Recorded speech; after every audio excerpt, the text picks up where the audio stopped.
Alright, this is pretty well set at this point. I've been messing around. This is all that I have left of the neck template. You're best advised to make a copy yourself. I don't really have anything to scan at this point.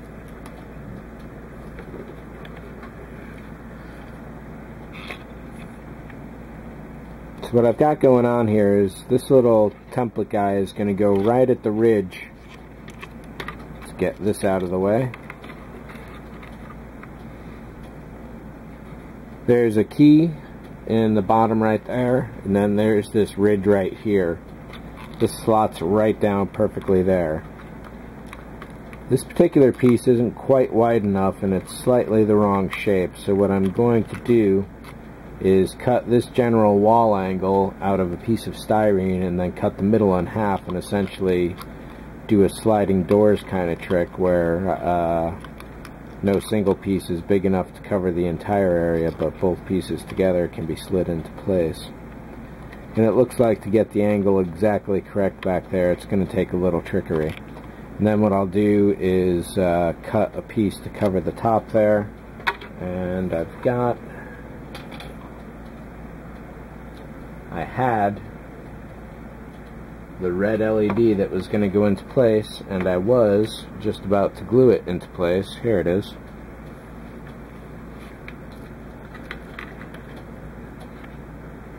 So I've determined that this is going to be the last piece of LED tape, so I may as well cut that right now because all the rest is just in the way.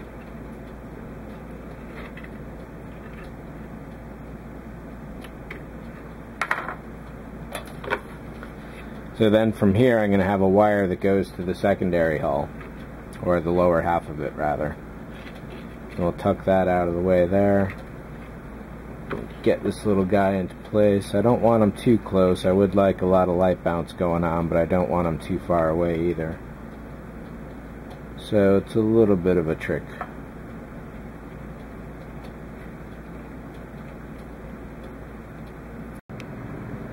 Hey, so sorry about the dead battery there. So here's what happened. I initially started gluing those two side pieces in there, thinking, like I said, with the barn door idea. And then I realized having a seam down the middle, when you look at it from the outside, that you're going to have a seam down the middle, so it really needed a single flat piece. So I kind of jammed this in there, and that's enough to go over the top of the LED. I also moved the LED forward probably about a full length, just about. It was lighting up a little too much of the overall plastic, and I wanted to kill that. I may stick a bit of Ava's epoxy in the corners, this side and this side, just to get the light blocking and keep it as confined as possible. I may not. We'll see how it goes.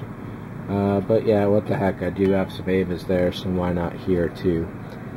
The hole in the top there is so that I can thread the two fiber optics that need red into that, sort of like this. And these two wire leads here are almost long enough to do the trick, but not quite. So what's going to happen is I fill in that area, what the heck, with the Ava's.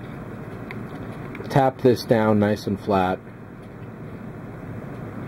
Put this down, at least connecting to here so I can still thread the fibers through there.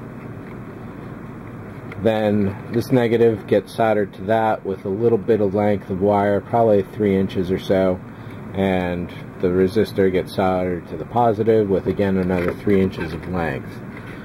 What happens at that point is I trim off the two long leads here, or at least trim them down, and this would be flat, so it's actually going to be at that distance.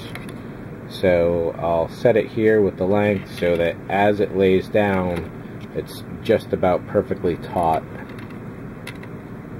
The red is just long enough, the black is not long enough, so I'm just going to replace it all. And then essentially just sandwich it together like this. I mean, just loose like this, it definitely fits, so there's no crowding or anything anywhere. Once this is all set up, there won't be any wires from the top hitting the bottom at all. Blue marks here are the neck, when I needed some reference for that. Depending on how well lit up this area is here, the lower hull, I can always put a little loop of LED tape in here that will help light that up. But I'm really looking forward to seeing how this looks just about fully sealed. And once it gets to the point where these two halves are soldered essentially like this, I don't know that there's much more work I'll be able to do. And at that point, everything simply has to work. Let's see if I can light this up easily. It's a really nice overall red. I'll get a better exposure of it later. It's not perfect, but it definitely looks pretty good. And so I think putting the Avis on the corners there.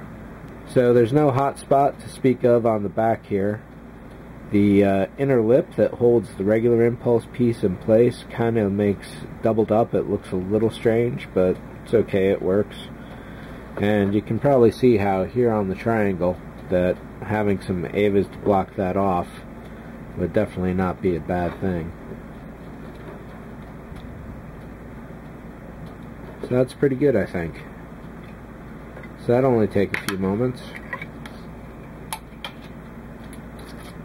This piece is suddenly really moving along. What I still have to do is continue sanding and testing the contacts there, and hope to God I didn't screw that up, because it's all over if not. Then before I attach the bottom to the top here, I do need to go and give this main piece its third coat and hope that this final, the most important layer out of all the layers of paint I've just done, goes down properly. Boy, would that suck if that got screwed up at this point, because after that, it's just decals, and of course, doing the stand. Let me pull out a little Avis real quick. I avoid contamination on this stuff to such a degree that I do not even use the same hands to open, close the lids, or certainly not to pull out the actual putty itself. A little water can help this stuff go really nicely.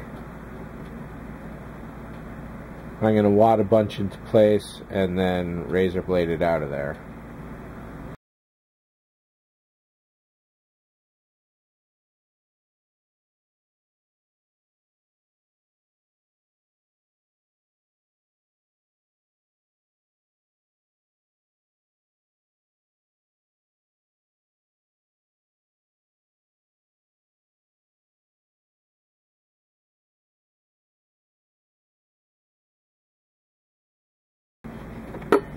Before I paint this upper surface, I'm going to have to remember that I've touched it with the residue of Avis epoxy, so I'm going to have to wash it down real carefully and make sure that it's grease-free.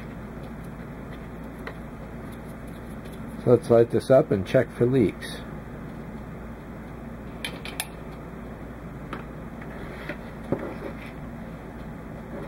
And there's definitely going to be a bit of glow, of course.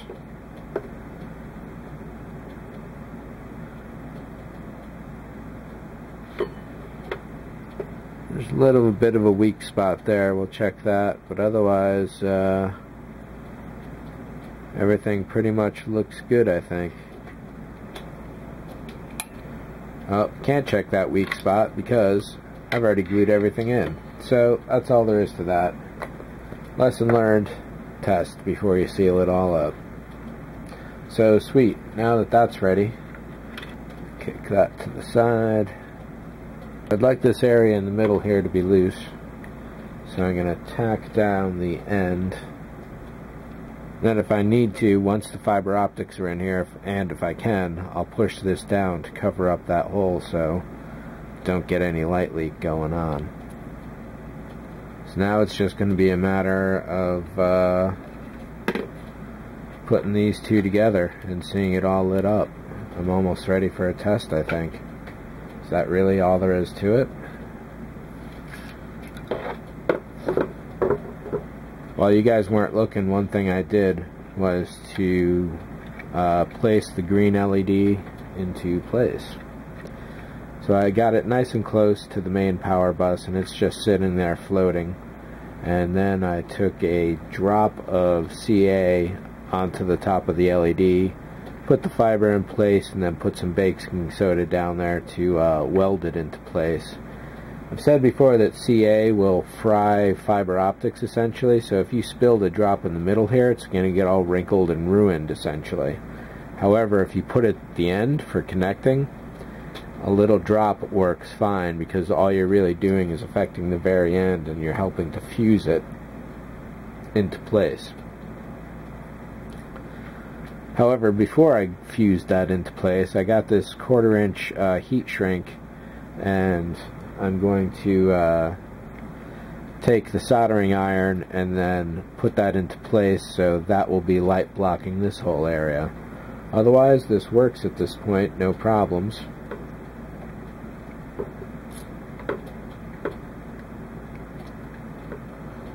So we got green on there. We got green coming out of the back.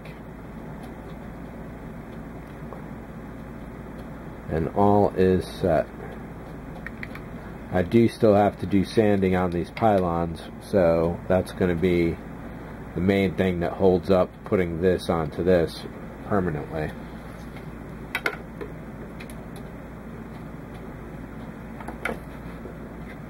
I'd also like to give this some time to sit, at least 24 hours for the glue to fully cure. However, if I let me spend 10 minutes doing some quick wiring, and we'll get something so we can see the whole thing lit up real easy.